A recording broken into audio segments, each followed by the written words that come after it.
What's up, everyone? Welcome to the video. Today we're going to take a look at how to replace the battery in this Aston Martin smart key remote fob. This Aston Martin key fob is going to use replacement battery CR2032, and I'll put a link in the description box of this video to where you can purchase these batteries if you're in need. So the first thing we want to do in order to change the battery is we're going to remove the emergency key that's in the bottom of the key fob. So if we flip the fob over, we see this button on the back that my thumb's on. Now, the emergency key may be in this position where it's sticking out a little bit, in which case you just push the button and then you'll be able to pull it out. But if your emergency key is all the way in like this, it's actually spring loaded, and when you press the button, it'll just pop out of there. So either way, get your emergency key out of there.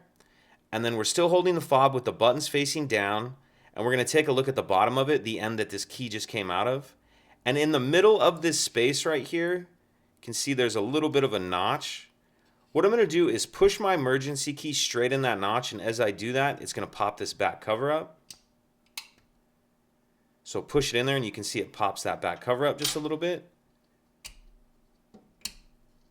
And then go ahead and get that the rest of the way off of there. Now if we grab our emergency key again, we see there's this notch right here, and there's actually even a little icon of an emergency key with an arrow on there. So I'm just going to set my emergency key in there like that and then push, and as I do that, it's going to pop this piece out on the side. So push, you can see it pops this piece out a little bit.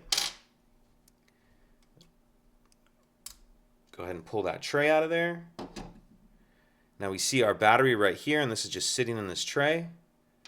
So we'll pull the old one out, we'll grab the new battery, and we want to make sure that we're installing that with the plus side down on the tray, like that. And then we'll go ahead and slide this tray back in here on the side. Once that's locked on there, we'll grab our back cover. I'm going to start this end in first, opposite of this button. So start that end in first like that, and then snap it down. Slide the emergency key back in.